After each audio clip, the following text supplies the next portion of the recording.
Birds flying high, you know how I feel. Sun in the sky, you know how I feel. Well, good morning. I'm Senator Jan Angel, and I'm running for re-election. And the reason I'm running is probably the very same reason I ran a number of years ago. I'm going to ask you, at your seat, you should have one of these little flyers. I'm going to ask you to pick it up and turn it over, because on the back side of it, it says it's about making a difference in people's lives, and that's why I'm running. Just to briefly go over, I've been up at this front table for the last couple years, but I'm going to go back over my background again for you. I've spent 14 years in banking. I've owned a property casualty insurance company, a licensed insurance agent. I've been a chief financial officer for a large construction company. I was the liaison between management and their union. And in moving to Washington State, I opened my own business. I have 4 locations, 2 in Pierce County, 2 in Kitsap County, about 54 employees. I truly know how difficult it is to open that front door every day and how difficult it is to sign the front of a paycheck. After my husband died, I went into real estate. That's where I got to know a lot about property rights and land use issues and people struggling to buy homes. And from there, I was asked to run for Kitsap County Commissioner, which I did, and I served you 8 years in that position. I was then asked to run for the House of Representatives, which I did. I've served you 5 years in that position. And now I'm just completing my first year in the Senate. Now that's my past, but I want to talk about our future. Today, we've had a technology revolution, and as Joe just mentioned, probably every one of you walked in here with one of these. What would happen to you today if you forgot it? It contains our calendar, our notes, our phone. If we would use the technology that's been invented to bring government up to speed, we could do government so much more effectively, efficiently, faster, cheaper, in all departments. It could actually cut costs for us in the Department of Corrections, the Department of Transportation, the Department of Social Services, the Department of Corrections. And to me, that could create a lot of the new revenues that we're going to need for the mega issues that we are now facing. I look forward to having a conversation with you today about a lot of those issues, and thank you. Judy, please, same 3 minutes. Thank you for this opportunity. I am Judy Arbogast, and I am running because I am weary of waiting. I have been waiting for much of my career as an educator for full funding. I am weary of the past 2 years of not having a transportation package that would provide jobs and build our economy, plus fixing the things that need fixing in our state.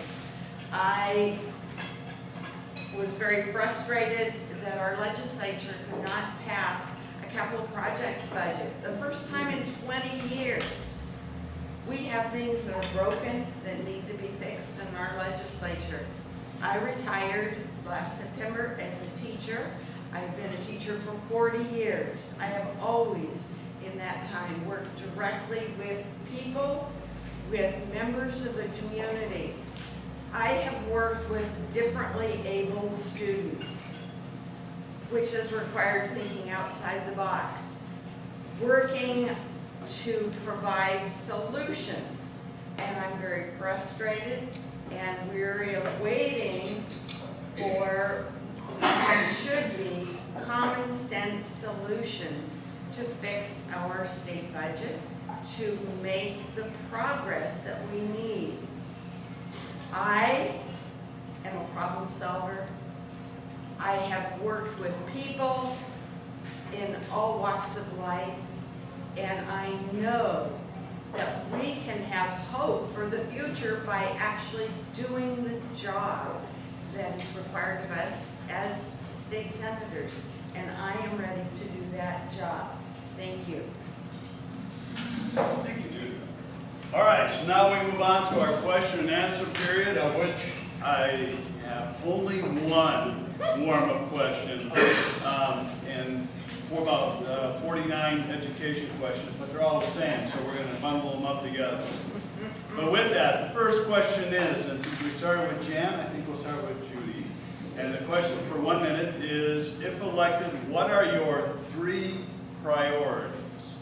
What are your 3 priorities if you are elected? Thank you. My top priority is actually doing the job. Last year, our state senate didn't do the job. They did not pass a budget for transportation package or for capital projects, and those would have created jobs for the people of our state and would have fixed the infrastructure, solved some of the problems that we have been seeing. So my first priority is to do the job of collaborating and working with other senators to come to decisions. As an educator, my top priority is education.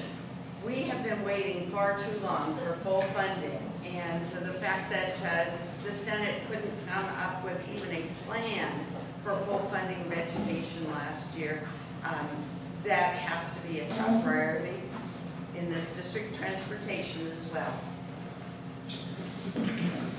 Thank you. Well, first of all, my number 1 priority is making sure I well represent you because I work for you. The issues then would be education is the only item that is mandated through our Washington State Constitution. So we are mandated to fund education, and I believe the goodwill is out there that we do our very best to do that.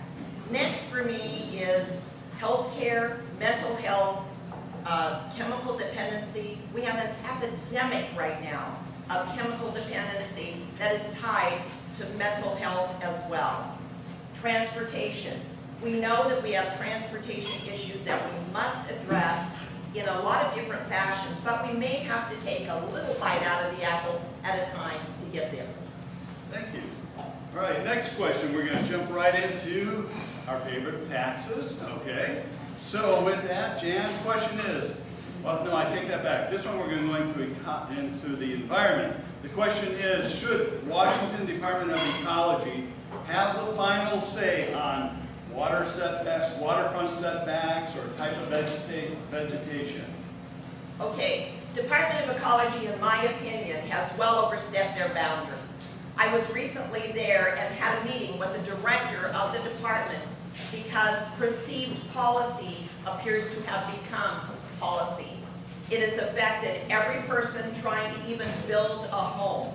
It has affected people's jobs because there is a lack of connect between the Department of Ecology employees and the people that work at the local jurisdictions, or counties, or cities.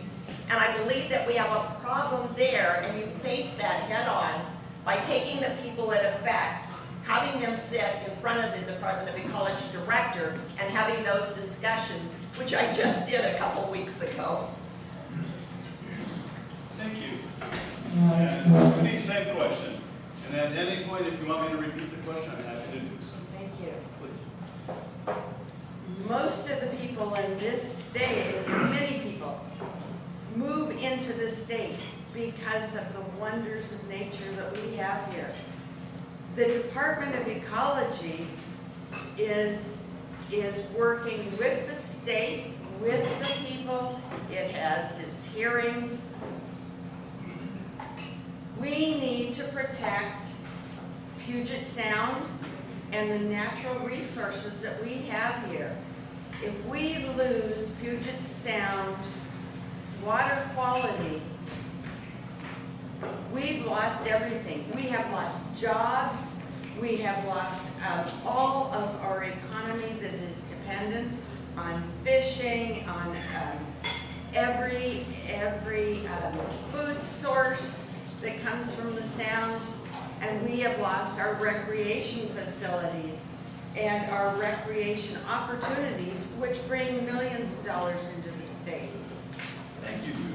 And next question, same topic, is environment, and it's somewhat of a follow-up. What is your view of our ocean acidification problem and the health of Puget Sound? Judy? Thank you. These are very tied together. Science has shown that acid acidification is a problem. We have a unique jewel in Puget Sound, and we need to protect that. We need to do what we can to protect our environment. As I said before, it ties to our economy, it ties to jobs, it ties to our lifestyle, and the reason that many people return here after traveling the world, come back to Puget Sound. And that is huge for our state, and we need to recognize it and protect it. Thank you. This is an important topic, and it's a discussion that the University of Washington has had for a lot of years. And you might even recall back a number of years ago when I sat on the Hood Canal Coordinating Council, we were having a lot of very similar issues right here in the Hood Canal. Wind is involved. Areas along the beaches are involved. The science is very, very difficult, and it also makes a difference on coves. Coves have more of the acidification than you do further down. You've seen reports that a lot of our shellfish growers are leaving. No, they're not leaving. They've left certain coves, but they've moved down the beach where there isn't issues. So I think what we've got to do is we've got to make sure we have good science, we have good data, and if we have that, I really believe we'll come to good solutions, because there must be a balance with taking care of the environment as well as taking care of our people and the industries that are supported by our environment. Thank you. So now, again, a little bit more specific questions, staying on the same topic of environment. What is your position on the proposed changes to the current fish consumption rates wanted by Governor Inslee? Well, first of all, to me, the rates and the ratios that are being requested right now are absolutely out there. It doesn't make sense when the amounts that it's saying of salmon or fish that we all eat on a daily basis, and the effect that that's going to have on water quality, and your lives. And whenever we do government policy, it's very, very important that if we put one regulation into effect, what are all the other people that this regulation affects? This one has been brought forward by the tribes, and it is being totally analyzed, but I just fail to see what the bottom line is here.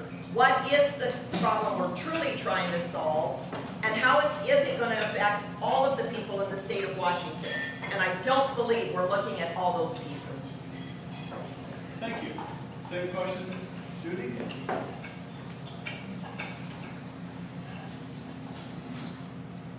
The fish consumption is just one of the numbers being looked at. The bottom line is that clean water is what we need for survival of our planet, of our state. That fish consumption is one number. I guess I'm perplexed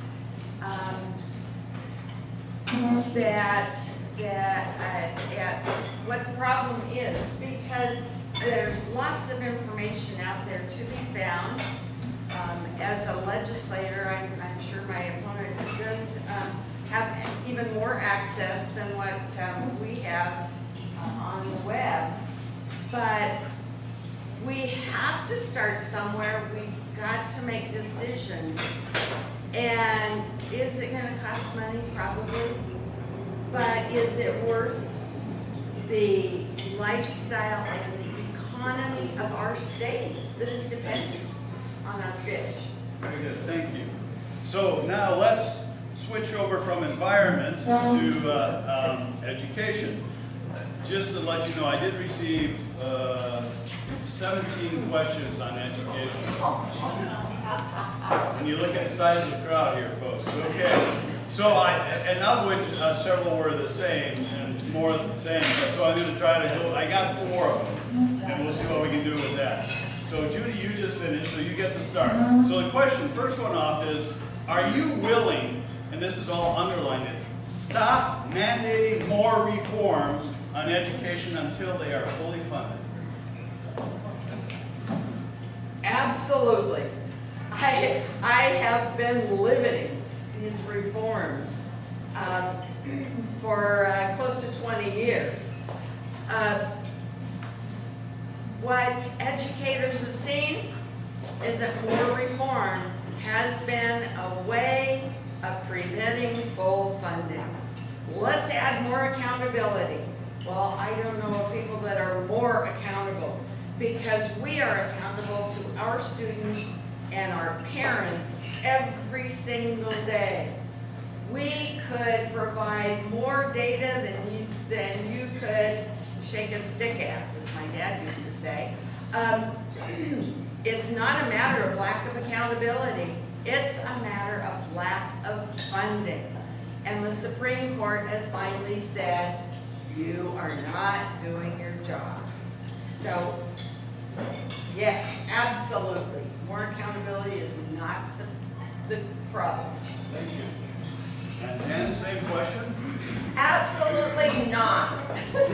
All right, when you have any system, are you going to put up a sign that says, we're not going to reform until we fund? We don't know what's wrong with a lot of these different parts of education. So why not keep an open mind to see how can we make this the very best for our students? 83% of the funding right now is going to salaries. That leaves very, very little. And you know what? If I were queen for a day, I would love to see the almost $11,000 that goes per student to follow that student to the classroom. To have that principal truly have the CEO position where he's in charge of hiring and firing. Whether the money, every school is a little different. I would love to be able to see funds allocated for each school where they needed it. A cookie cutter approach does not fit all. It is critical that we fully fund education, and I will do my darndest to make sure that happens, but it must happen in conjunction with reform. Thank you. And again, on education, the question is, if you agree with the court's 2018 deadline for fully funding education, how would you suggest the state pay for that? Janet. Okay, I do agree with McCleary. And the reason being is back a couple years ago when I was still in the House of Representatives, I was in the minority, but we did pass a bill that actually laid out a blueprint of funding for education. And the legislature didn't follow through with that. So when we were slapped by McCleary saying you didn't do what you said you'd do, they're right, we didn't. And I think we've got to go back and lay out, first of all, yeah, the Majority Coalition Caucus put over $1 billion into education. That's just the beginning. And with all the new revenue that came in to the legislature last year, the revenue coming in, we took 2/3 of that and put it back to education. Our commitment is to continue to do that. And if you take, right now, our revenue is up in the state. So we will continue to watch that, monitor it, then we'll see what money we currently have to spend, and then start figuring out where the next revenue will come from. Thank you. Hard to answer in a minute. Judy?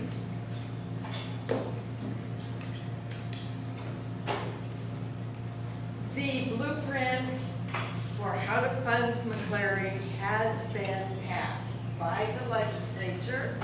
And you voted for both parts of McCleary. There's the blueprint, there is the prototypical schools, it tells where the money goes. It sounds wonderful to say every principal is in charge of their school, But first we need the funding. Right now, that $1 billion that was given to schools, was on the backs of employees. We have educators and state employees who've not received a COLA for 6 years, while healthcare and everything else goes up. That was a drop in the bucket. It came nowhere close to fully funding education. Thank you.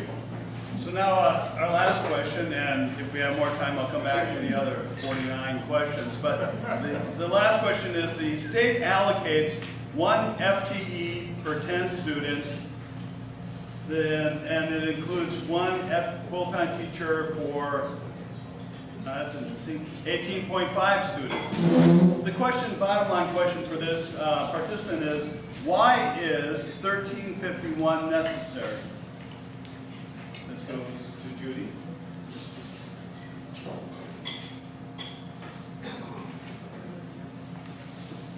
$13.51 is just stating basically what the McCleary decision has asked for, is full funding. You can't separate all of the different silos of full funding and say, well, we're going to fund this part, but we're not going to fund this. The McCleary decision is very clear that all of public education is underfunded and must be funded. Our students are our future, and they deserve the best education they can get.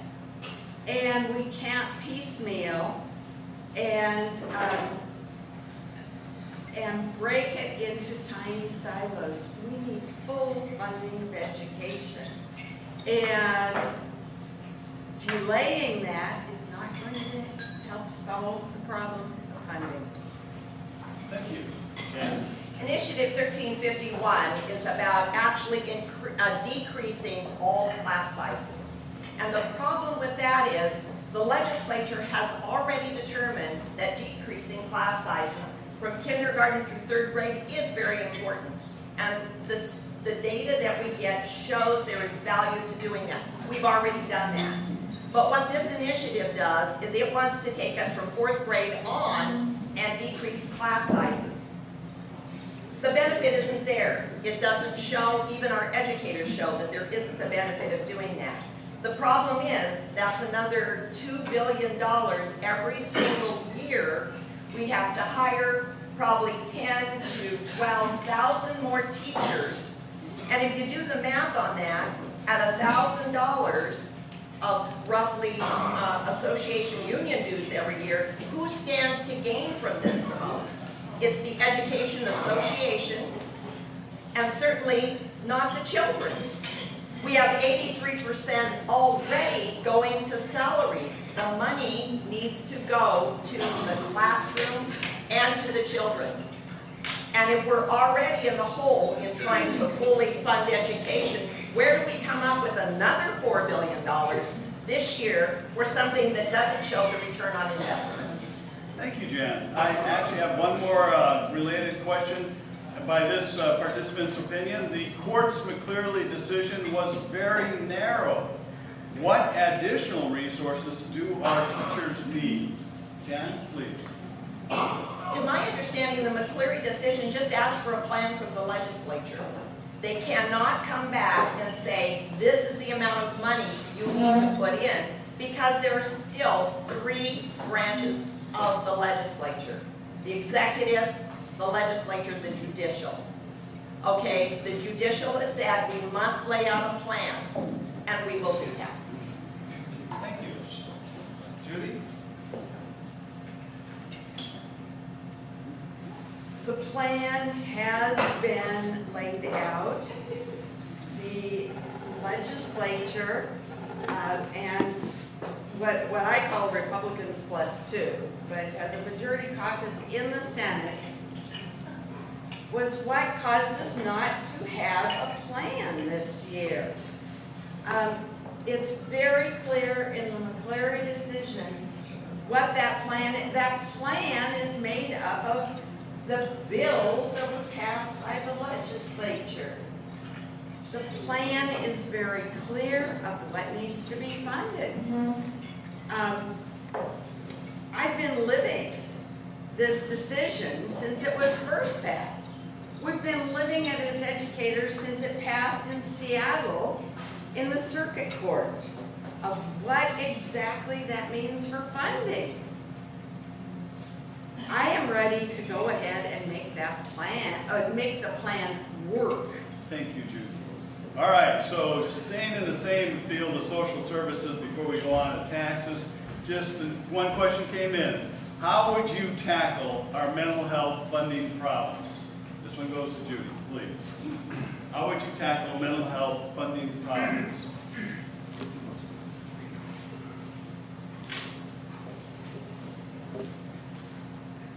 We have to tackle the mental health funding just like we do with the McClary funding. We can't keep cutting and expect different results. The court has said we cannot house people in beds in hospitals. We need services at the local level that will help people with mental health issues before they ever get to the emergency stage of needing to go to the hospital. We need to take care of the people and try to do more prevention. My opponent has talked about how wonderful technology is, but it's the people who are doing the services, and those people need fair living wages so that they are able to provide the services that are needed. We can't keep cutting. Thank you. Jan, same question. You've seen on television, report after report, about the problems we have with fraud and not using these programs properly. One of them has been the food stamp card. You saw on TV, we have so much fraud in these areas of which technology could really help us get on top of that. Mental health is critical. In our jails, I sat on an RSM board for 8 years as a county commissioner. I chaired that board. 3 counties working on mental health issues. We had people walking the streets that we could not find a place for them to be housed. We actually rented hotel or motel rooms in some instances for these folks. Your local jurisdictions, your jails, when someone comes in, they need to be assessed on whether is there a mental health issue. You know, one of the things that technology has done in some other states, they actually have a video, what would you say, with the person the minute they come in. Professionals on the other end doing a video conference with questions to determine, is there even a chance of mental illness? If there is, we've got to get them out and get them taken care of. Thank you. All right, so now let's move on to taxes, shall we? So Boeing just decreased the Washington workforce by 4,000 jobs. Should the state reduce the tax breaks that Boeing just received? Yes. Dan, excuse me. Hold up. Audience, hold your eye. Hold Okay. All right, first of all, when the incentives were given to Boeing to keep them here, the governor led that direction and people all got together from both the House and the Senate. And the incentives they got were tied very, very tightly to the work being done here. If that work were to go away, those incentives would also go away. So the incentives that Boeing got do not tie to the people that are being moved to another area or whatever. That was pretty much locked down in that incentive before it was passed from the legislature. Thank you. Judy, same question. We definitely need more consequences when we are giving out tax incentives. Other states do have tight incentives. North Carolina, of all places, which is a right-to-work state, definitely would have had consequences had Boeing sent the jobs out of state. We need to look at tax incentives that are good for the people of this state. The tax incentives that Boeing received could have been a wonderful start to the full payment needed to fulfill the McCleary decision. We can nitpick on the language of that decision, but ultimately the question is, was it good for the people of the state of Washington? And my answer is no, it was not. Thank you. So next question from one of our audience members is, what is your status or your opinion on the proposed state income tax? Judy?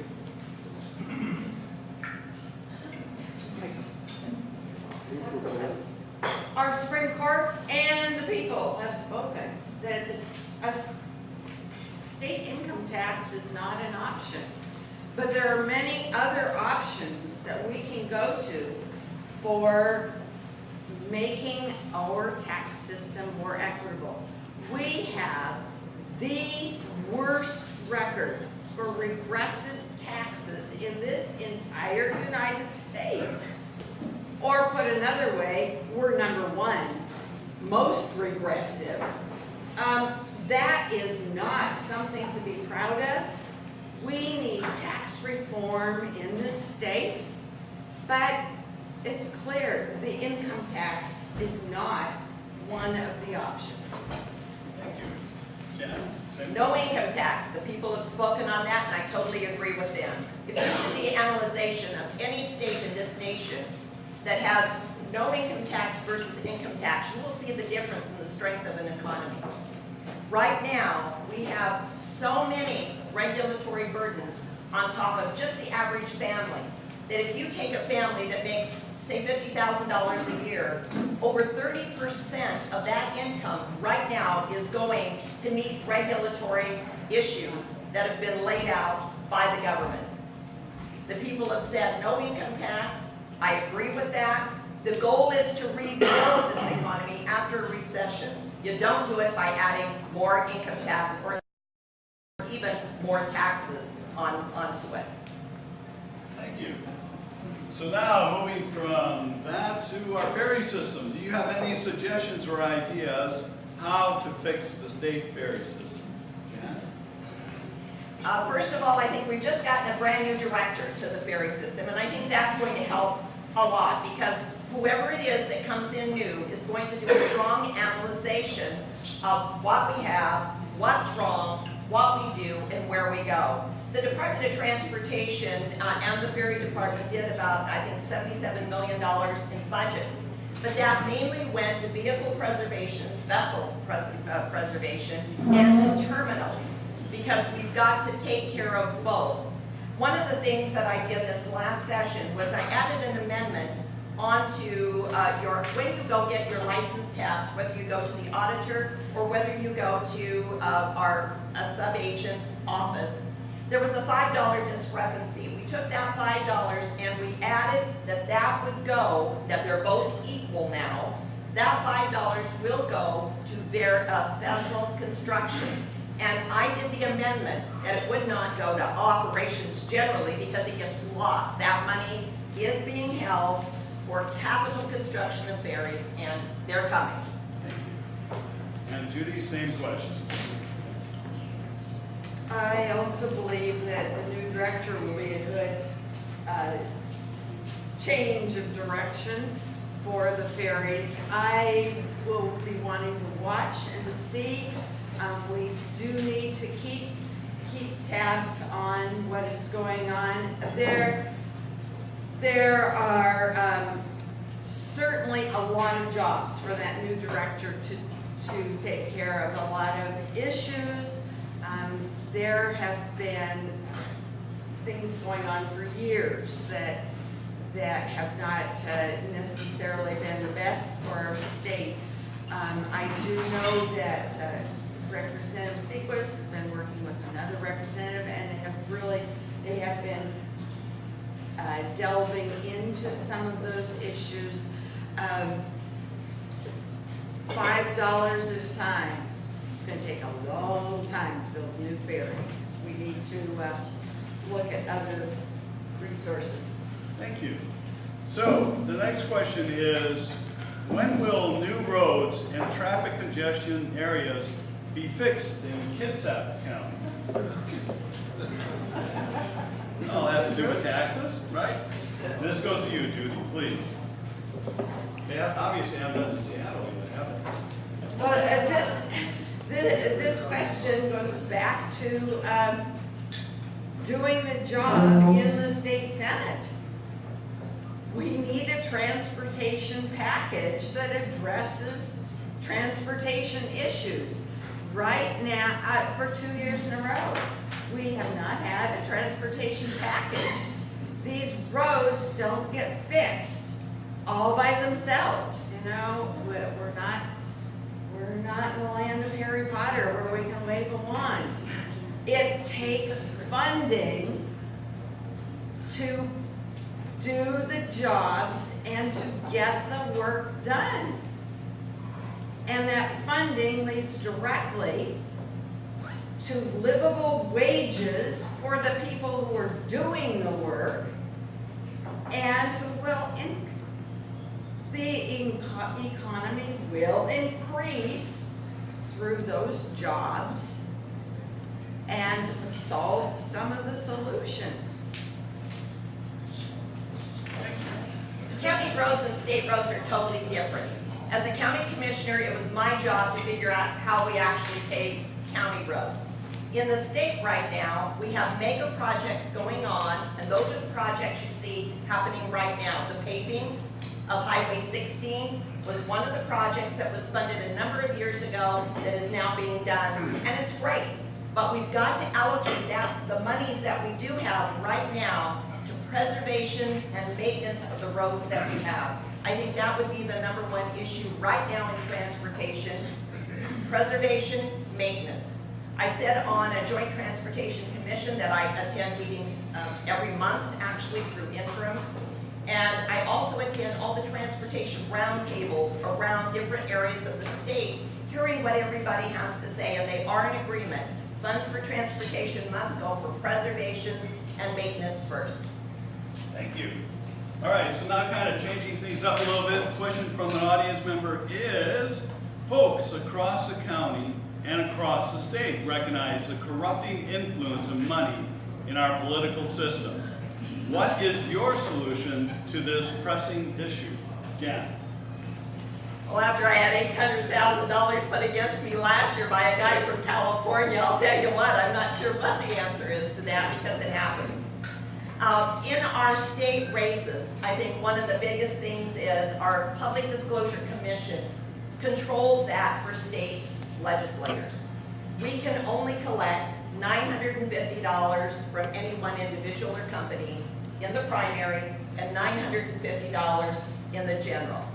We have to report that. We have to tell where it come from, who it did, an address, very thorough reporting. There's very big penalties for not doing it properly. So I think with our Public Disclosure Commission here in the state, they've got a good handle on that. But where it comes through is PACs.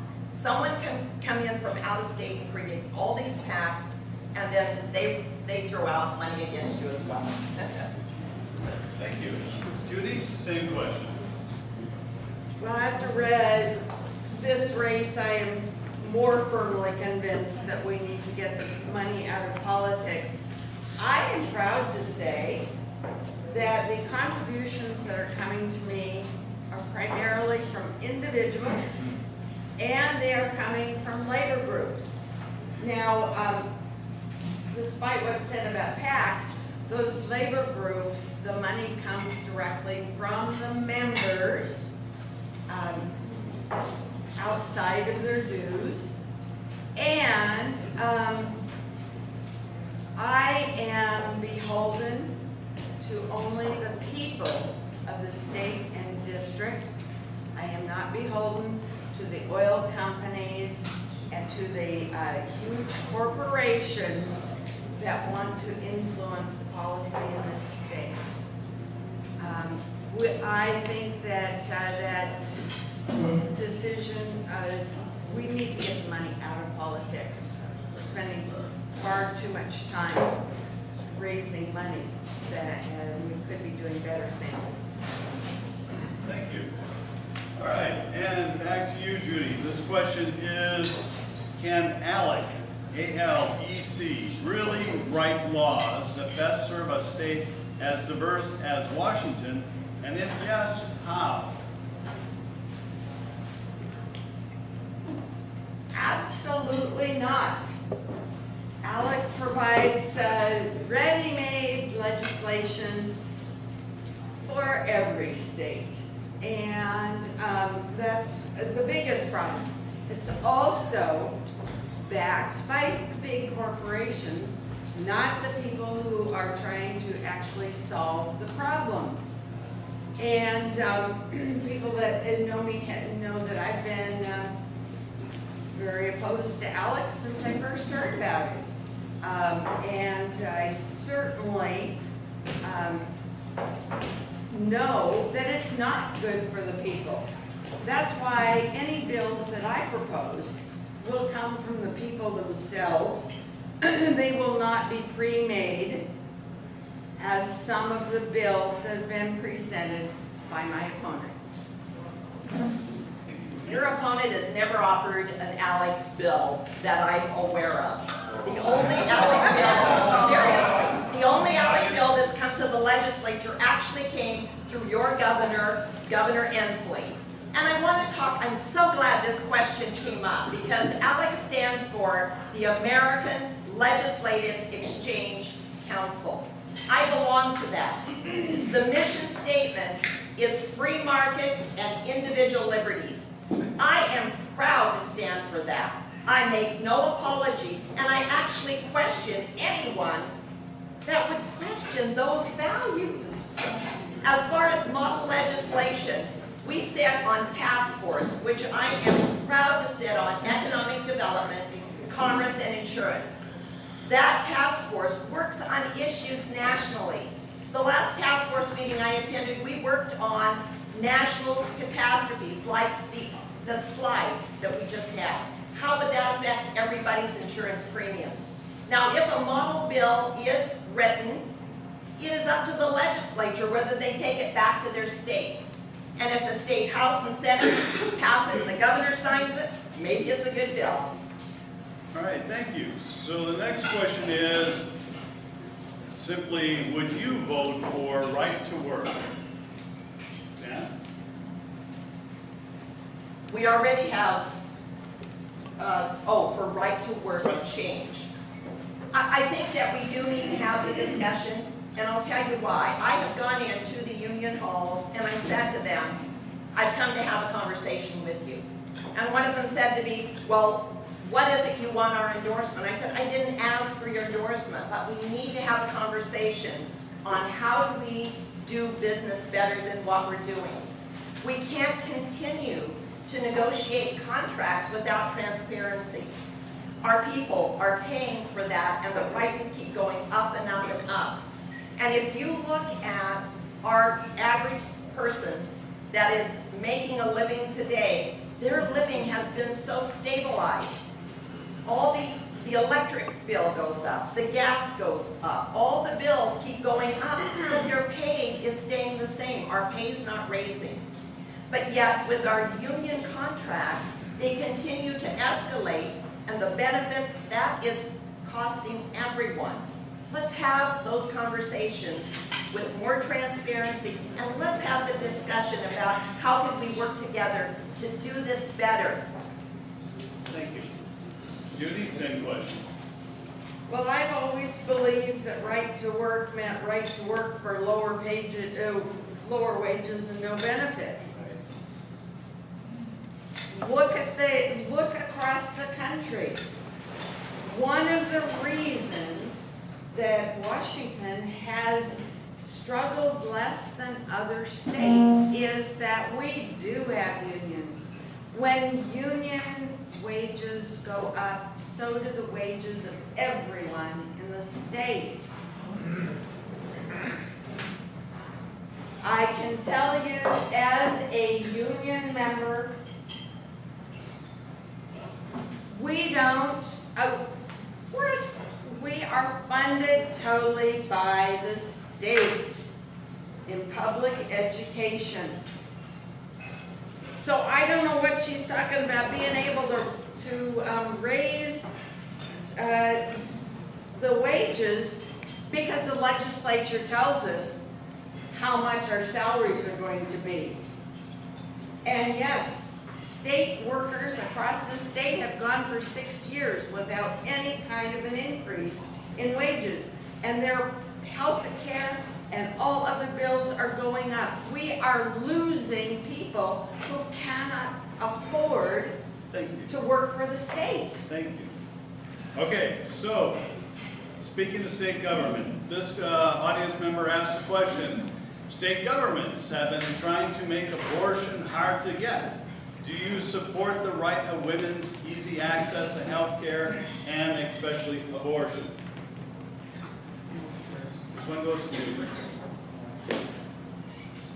I believe that a woman's health care choices are her business. And I have a tough time understanding how we can have people that call for small government who want to take the decision about a woman's health care out of her own hands. That doesn't sound like small government to me. You cannot legislate what you consider to be morality. Each woman should have that right to make the decision. No one can, certainly no legislature can be inside a woman's head who is having to make any kind of difficult decision.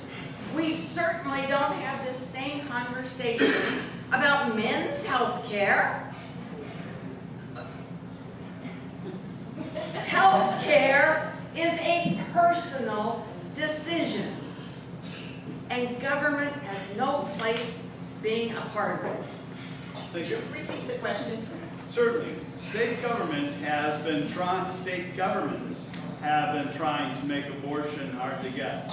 Do you support the right of women's easy access to health care and especially abortion? In Washington, that's not the case.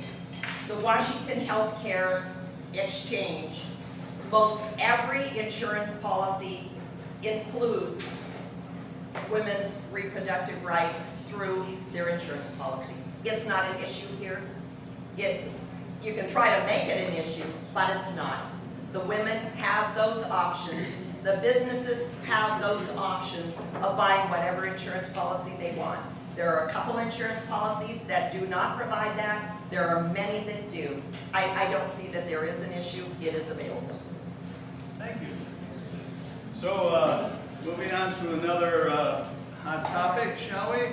The question from this audience member has to, I guess, revolving around regulation and any of firearms. The question is, considering the number of women killed in domestic violence using guns purchased without background checks, do you support I-594? This goes to Jen. Okay, I do not support I-94 or 594, and I want to tell you why. It's an 18-page initiative, and I've read every single page of it. There is far more in this bill than background checks, and I welcome you to read that and see. This is a move to control weapons. You're never going to control a weapon from someone that is going to create a burglary, that's going to find a way to get a gun. That's going to happen. And that's why the law enforcement agencies in Washington State are opposing 594. Now, if law enforcement is going to oppose 594, I would say there's probably a good reason. Thank you. Judy, same question. I support Initiative 594. All of the research, and then we go back to the data shows that when similar laws have been passed in other states, the gun violence goes down. There are 64,000 guns purchased each year in Washington that the owners do not go through background checks. This is a bill about background checks. It is not about registration. It is not about keeping records on people. This is simply about background checks. And as a teacher, if it saves one child's life in this state, it is worth it. Thank you. So now we go from guns to gravel. How's that, folks? This will be your last question before we go into the 2-minute summary. What is your position on the pit-to-pier operation proposed in Hood Canal? Should it be approved? This goes to Judy first, please.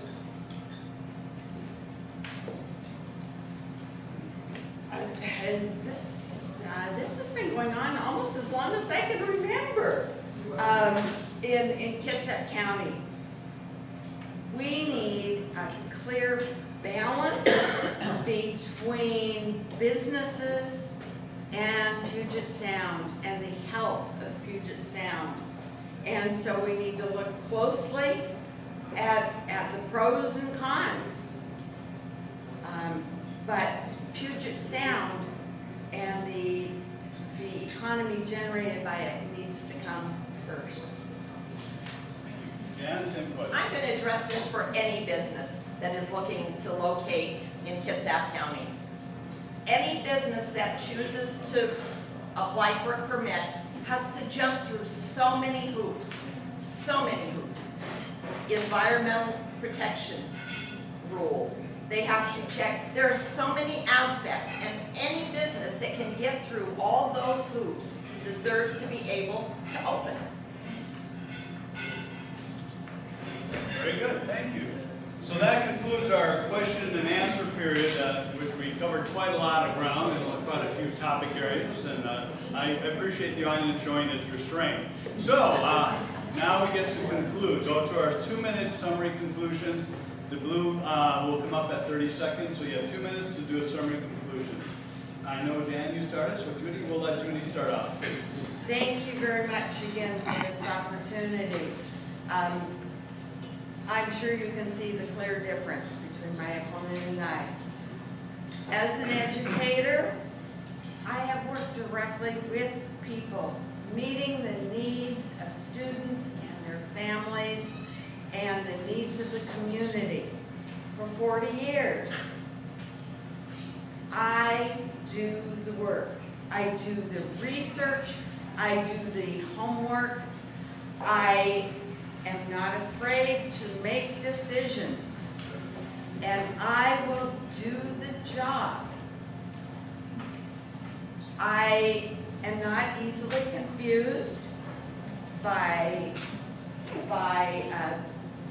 hearing diverse opinions, and I will do the job. We need a state senate that is willing to do the job. And this past session showed that we had senators who were obstructionists who did not do the job. The lack of the transportation budget alone cost our state 85,000 jobs. That's what we need to get our state moving.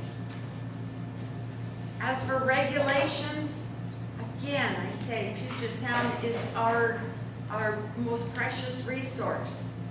And the rivers and streams that go into it are precious. We just had some work done on our road this year. The bulkhead was falling in, and the county crew came, and I talked to the crew.